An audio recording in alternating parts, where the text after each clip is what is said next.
Halo, assalamualaikum warahmatullahi wabarakatuh. Selamat pagi, selamat siang, selamat sore, selamat malam, teman-teman.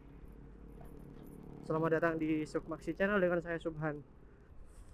Jadi teman-teman, pada kesempatan kali ini saya mau pulang ya. Ini dari daerah mana ya? Dari daerah Ketintang. Saya mau pulang ke Surabaya Utara. Dan pada video kali ini saya akan membahas tentang motor NMAX. Nah, karena dulu itu kan video saya sempat banyak yang nonton, sempat rame tentang perbandingan NMAX dan juga PCX. Terus juga alasan pribadi saya akhirnya memilih all new NMAX sebagai kendaraan pribadi sekaligus daily driver saya. Nah, jadi pada kesempatan kali ini saya akan membahas tentang penyakit apa saja yang biasanya didapati di all new NMAX mulai 2020 ya. Jadi seri NMAX mulai 2020 sampai sekarang.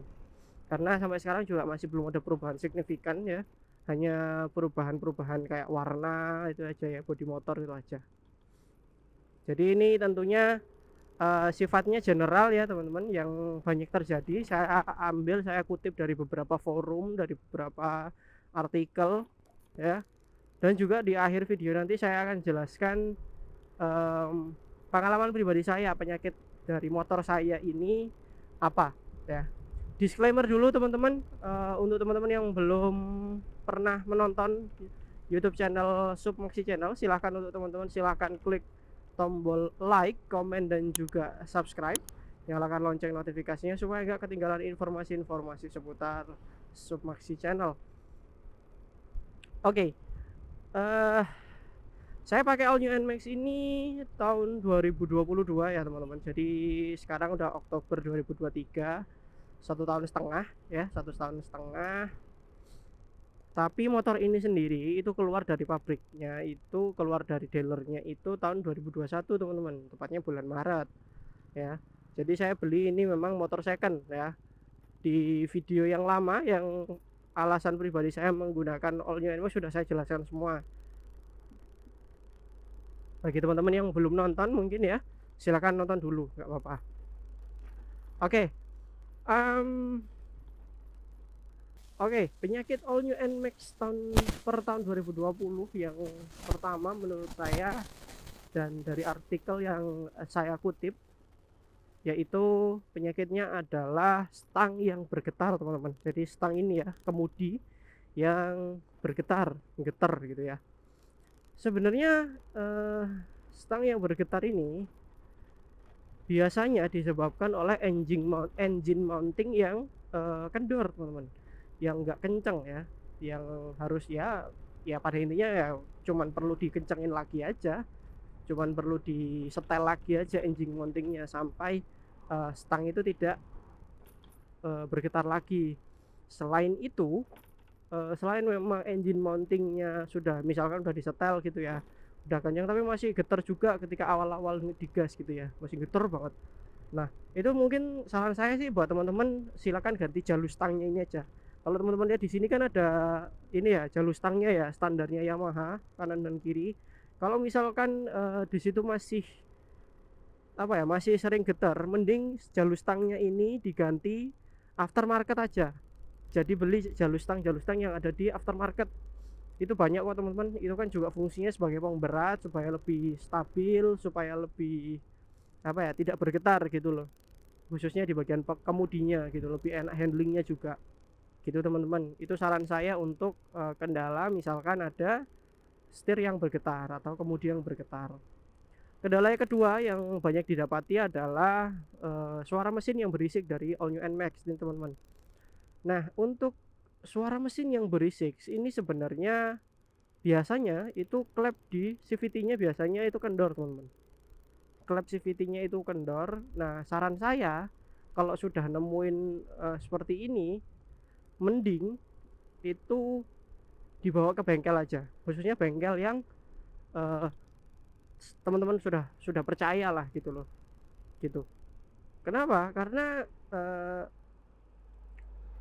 suara mesin yang berisik ini biasanya diakibatkan klepnya itu teman-teman, klepnya kendor, sehingga teman-teman juga harus pastikan itu ke bengkel, khususnya ke montir, atau mungkin teman-teman yang tahu mesin ya mungkin ya pasti paham lah kalau misalkan klep itu kendor dan kita paksakan untuk terus gas gitu ya, nanti lama kelamaan kayak bom waktu teman-teman. Maksudnya bom waktu itu ya lama kelamaan juga akan ngefek ke bagian mesin yang lain gitu teman-teman. Jadi alangkah lebih baiknya misalkan sudah terjadi mesinnya itu berisik gitu ya, tarikan gasnya nggak seperti biasanya suaranya itu, mending teman-teman langsung bawa aja ke bengkel gitu teman-teman.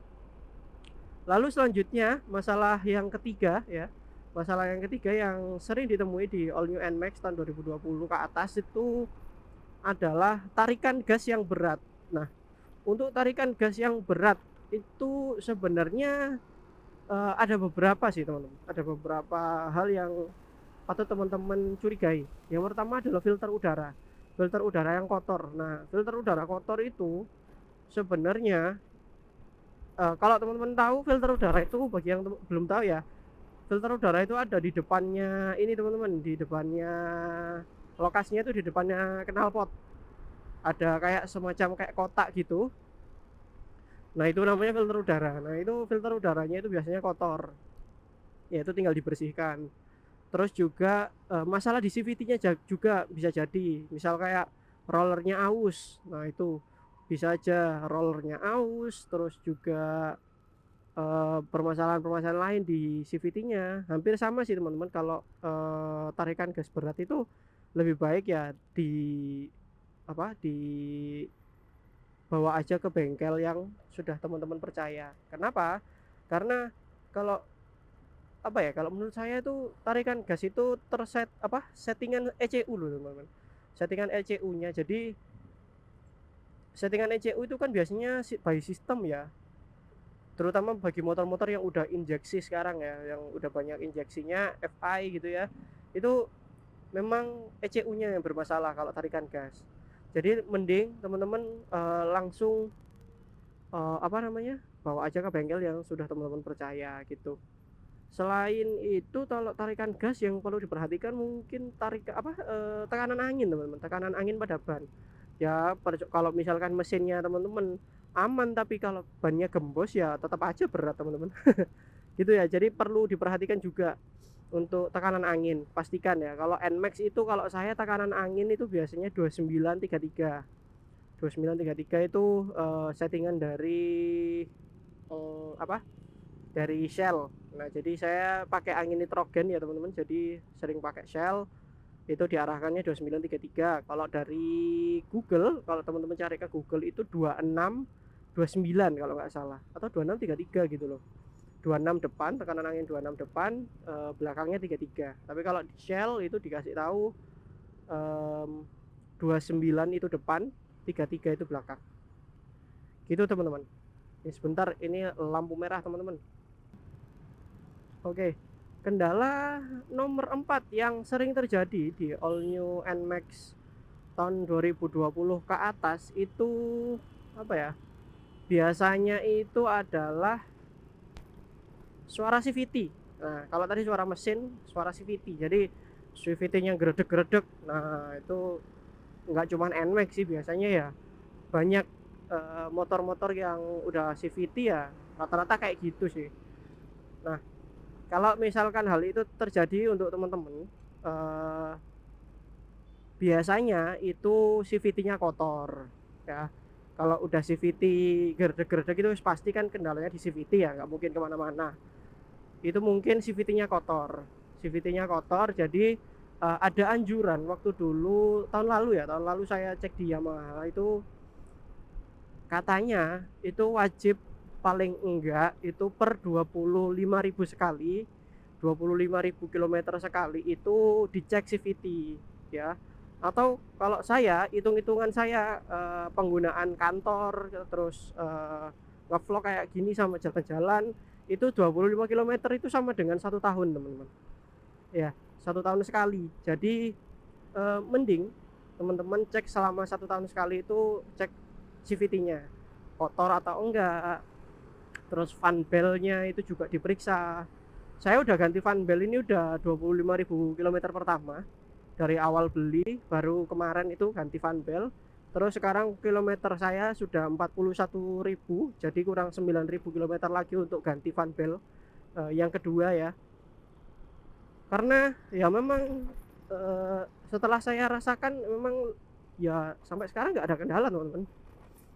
Gitu ya. Terus juga selain itu apa lagi ya? Mungkin ini teman-teman, oli CVT ya, mengganti oli CVT uh, secara apa ya namanya, secara rutin. Nah, oli CVT ini berbeda teman-teman ya dengan oli gardan, kok oli gardan, dengan oli mesin. Biasanya oli mesin itu yang tabungnya besar, nah yang wadahnya besar. Nah tapi kalau misalkan oli gardan atau oli CVT itu lebih kecil, biasanya cuma berapa ya, 100 mili atau berapa ya, 200 mili mungkin ya, segituan lah teman-teman. Nah, misalkan kalau oli mesin biasanya 1 liter 900 mili sampai 1 liter tuh biasanya. Nah kalau misalkan perhitungannya itu biasanya kalau saya itu 4 kali ganti oli mesin sama dengan 1 kali ganti oli CVT. Jadi ketika saya udah ganti oli mesin 4 kali, nah di waktu yang keempat itu, pergantian yang keempat itu saya waktunya ganti oli CVT gitu teman-teman. Kalau hitung-hitungan saya sebenarnya kalau yang dianjurkannya itu adalah 2 kali ganti oli mesin itu sama dengan 1 kali ganti oli CVT gitu. Cuman kan saya rasa performa motor saya itu nggak berkurang ya kalau misalkan nggak ganti oli CVT. Jadi saya 4 kali aja supaya lebih meyakinkan gitu teman-teman, supaya nggak lebih boros juga. Karena istilahnya orang-orang di luar sana kan ingat ganti oli itu cuman marketing kan gitu ya. Oke, selanjutnya kendala apa saja yang saya sering alami di motor saya ini selama, kalau dari keluar dari dealer 2 tahun setengah. Kendala saya adalah tidak ada. Alhamdulillah teman-teman, sampai 2 tahun ini nggak ada kendala yang serius ya di motor saya ini. Semua saya nyaman, saya oke lah, sama performanya oke. Dibuat nanjak-nanjak, saya udah buat nanjak-nanjak. Berat badan saya ini lumayan besar ya teman-teman. Berat badan saya ini 100 kilo ke atas, 108 kilo. Terus juga pasangan saya itu berat badannya 60 kilo, sehingga kita sering bawa ke atas, ke Batu, ke Cangar, ke itu oke aja, performa ada, mesin tarikan oke gitu ya. Jadi naik-naik aja itu. Jadi alhamdulillah aman teman-teman. Itu ya. Mungkin kalau yang selama ini saya maintain apa ya? Yang nggak ada sih, cuman ya ganti kampas rem, ya standar lah teman-teman. Nggak pernah ada kendala-kendala serius. Pokoknya teman-teman wajib ganti CVT, ganti CVT, ganti oli mesin, ganti oli CVT rutin. Dicek juga, harus memahami motornya sendiri-sendirilah. Kalau udah ada suara-suara ndak enak ya dicari gitu loh, dicari permasalahan, jangan cuma didiemin ya itu ya. Oke, itu aja teman-teman untuk video tentang penyakit apa aja yang biasanya terjadi di All New NMAX. Ada 4 kendala tadi yang sudah saya sebutkan, dan ada satu kendala juga, ada kendala yang sering saya alami mungkin ya. Saya sudah jelaskan tadi semua. Baik, untuk teman-teman juga mungkin yang belum pernah nonton alasan pribadi saya memakai NMAX, bisa klik tombol i di atas atau saya akan cantumkan di kolom deskripsi. Untuk teman-teman yang belum pernah menonton video-video di channel YouTube Sukmaksi Channel, saya arahkan untuk teman-teman silahkan berkunjung dulu. Siapa tahu ada video-video yang tentunya menarik dan juga bermanfaat bagi teman-teman. Terima kasih saya ucapkan kepada teman-teman. Saya pamit, kita ketemu di video selanjutnya. Terima kasih. Wassalamualaikum warahmatullahi wabarakatuh.